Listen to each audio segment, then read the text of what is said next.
बोलो विष्णु भगवान की जय। 22वां अध्याय।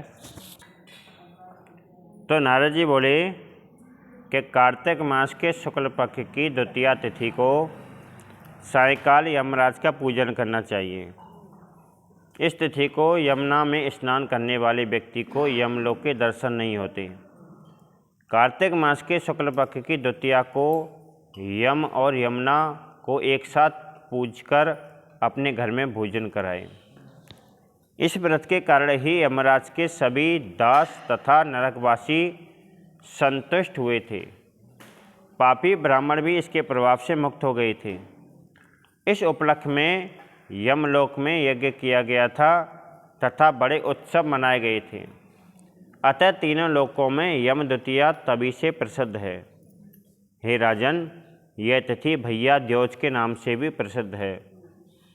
इस दिन अपने घर में भोजन नहीं करना चाहिए।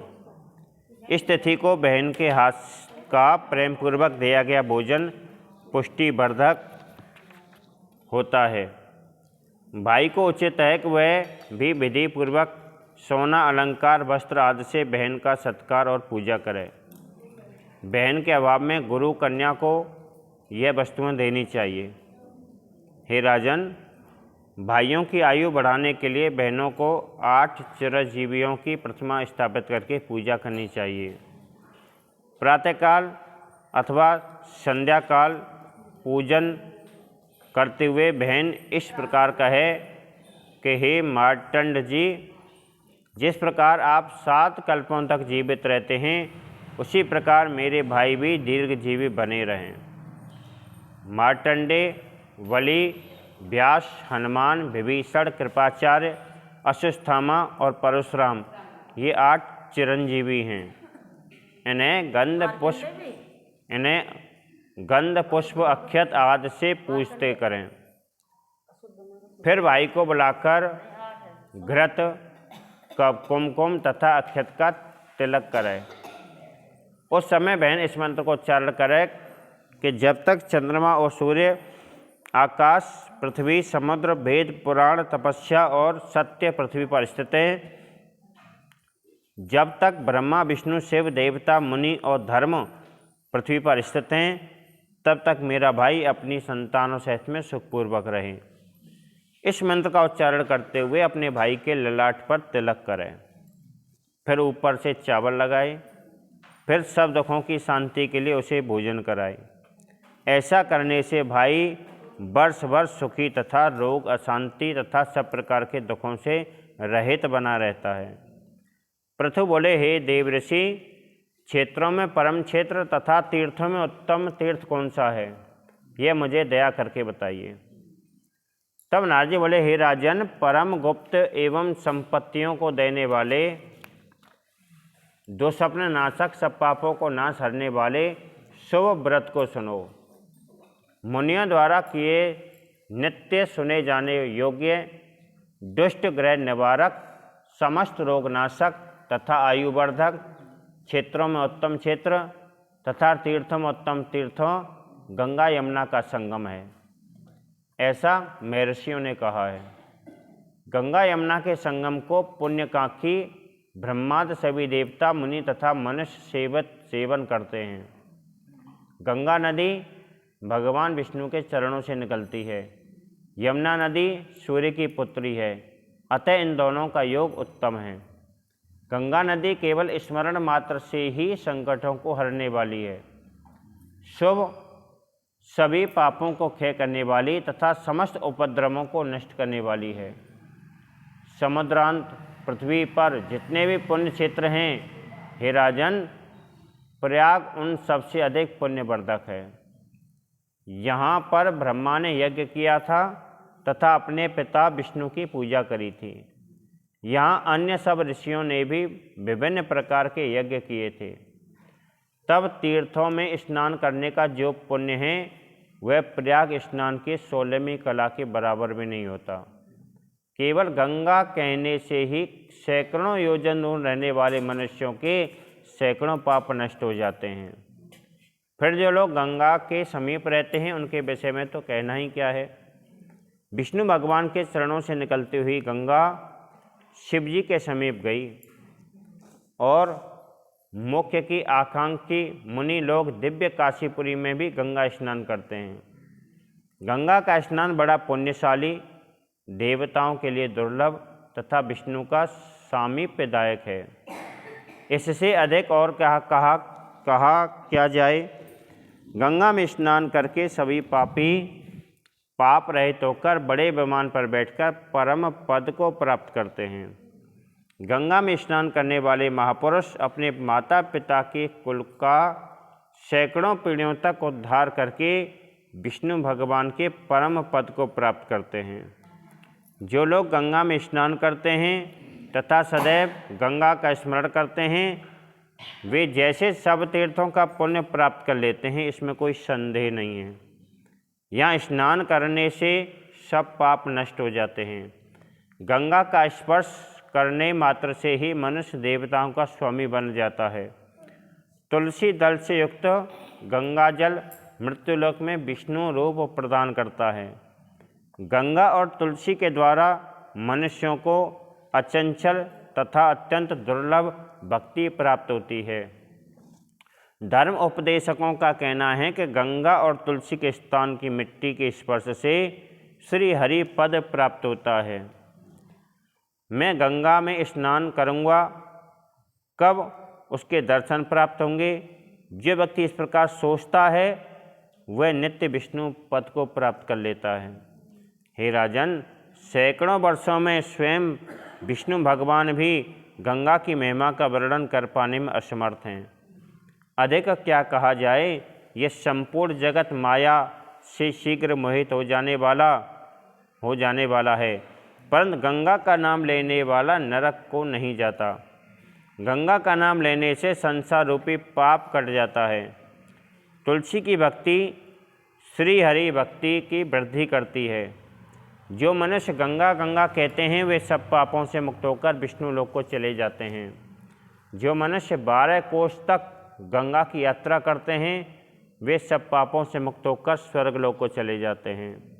इस प्रकार महापुण्य देने वाली गंगा माघ आदि महीनों में अन्य नदियों में पहुंचकर संपूर्ण संसार को पवित्र करती है। गोदावरी, भागीरथी, कृष्णा, रेवा, अमरावती, तुंगभद्रा, कावेरी, कालिंदी, बाहुदा, बेत्रवती, ताम्रपर्णी, सरयू आदि तीर्थों में गंगा सदैव विराजमान रहती है। गंगा संसार का पालन करने वाली एवं स्नान पाद आदि से संसार को पवित्र करने वाली है, फिर उसका सेवन क्यों ना किया जाए।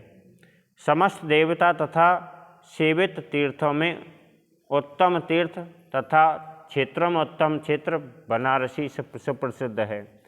ज्ञानियों का कहना है कि वे धन्य हैं जिन्होंने काशी की महिमा सुनी। जो लोग काशी का स्मरण करते हैं वे ब्राह्मण सब पापों से छूटकर देवतुल्य हो जाते हैं। 100 योजन की दूरी पर बैठा हुआ मनुष्य भी यदि काशी का स्मरण करे तो वह समस्त पापों से छूट जाता है। मेरी प्रिय विमुक्त क्षेत्र का जो मनुष्य स्मरण करता है वह प्राण त्याग के समय दूर रहने पर भी पाप मुक्त हो जाता है तथा स्वर्ग के भोगों को प्राप्त कर लेता है। काशी का स्मरण करने से पुण्य से ही वह स्वर्ग सुख भोगता है। पृथ्वी पर अनेक भोगों को भोगने के बाद में वह काशी स्मरण के पुण्य से ही निर्माण पद पाता है। काशी के गुणों के लिए अधिक क्या कहा जाए। इसका नाम लेने से ही धर्म, अर्थ, काम और मोक्ष प्राप्त होते हैं। गंगा और यमुना का संगम स्थल अत्यंत दुर्लभ है, जिसके दर्शन मात्र से ही मनुष्य परम गति को प्राप्त होता है। मकर राशि के सूर्य वाले माघ स्नान में किसी भी स्थान पर गंगा स्नान तथा गंगा जल का पान करने वाले मनुष्यों को इंद्रपुरी प्राप्त होती है। जो नित्य प्रति गंगा तथा शंकर जी का भजन करते हैं उनके लिए क्या कहा जाए। लिंग रूपी शिव जी भी गंगा का पूजन करते हैं। लिंग विष्णु का स्वरूप है तथा विष्णु ही लिंग रूपधारी हैं। इन दोनों में कोई अंतर नहीं है। जो लोग इनमें भेद करते हैं उन्हें पाप लगता है। भगवान विष्णु ही ब्रह्मा के रूप में संसार की रचना करते हैं। जो लोग विष्णु, शिव और ब्रह्मा के बीच में कोई अंतर करते हैं वे चंद्र और तारों के रहने तक नरकवासी होते हैं। जो लोग विष्णु, शिव, ब्रह्मा को एक ही रूप से देखते हैं वे परम आनंद को प्राप्त करते हैं। यही शास्त्रों का निर्णय है। काशी में स्थापित विश्वेश्वर लिंग ज्योतिर्लिंग है। उसके दर्शन करके मनुष्य को परम ज्योति की प्राप्ति होती है। जो लोग तीनों लोकों को पवित्र करने वाली काशी की परिक्रमा करते हैं उन्होंने मानो सातों द्वीप, सातों समुद्रों तथा पर्वतों सहित में सबकी परिक्रमा कर ली। सालग्राम शिला तथा मिट्टी अथवा पत्थर द्वारा निर्मित मिट्टी मूर्ति में भी शिव तथा विष्णु विद्यमान रहते हैं। जहाँ पुराणों का पूजन होता है वहाँ श्री हरि विद्यमान रहते हैं। पुराणों का श्रवण गंगा स्नान के समान है।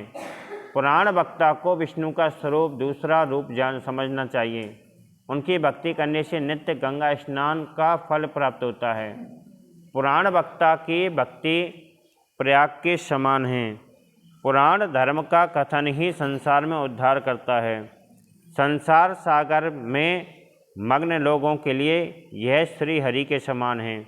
गंगा के समान कोई तीर्थ नहीं है, माता के समान कोई गुरु नहीं है और विष्णु भगवान के समान कोई देवता नहीं है और गुरु के समान कोई तत्व नहीं है। सब वर्णों में ब्राह्मण उसी प्रकार श्रेष्ठ है जैसे कि तारागणों में चंद्रमा। जैसे समुद्रों में क्षीरसागर तथा नदियों में गंगा। पाप रूपी वन को जलाने के लिए गंगा का नाम दावा नल के समान भव व्याधि को हरने वाला है। अतः प्रयत्नपूर्वक गंगा का सेवन करना चाहिए। गायत्री और गंगा ये दोनों ही पापनाशक कही गई हैं। जो व्यक्ति इनकी भक्ति नहीं करता वह विद्या से पतित हो जाता है। गायत्री वेदों की माता है और गंगा भी माता है। ये दोनों सभी पापों को नष्ट करने वाली हैं। महाभागी गंगा पाप विनाशिनी प्रसिद्ध है। ये स्नान करने, जल पीने तथा देखने से वर तथा मोक्षदायिनी हैं। जो मनुष्य गंगा जल के एक कण का भी पान कर लेता है वह सब पापों से मुक्त होकर परम पद को प्राप्त करता है। हे राजन, गंगा जल की एक बूंद का सेवन करने मात्र से ही भव सागर के सभी पुत्र पाप मुक्त होकर मोक्ष को प्राप्त हो गए थे। बोलो विष्णु भगवान की।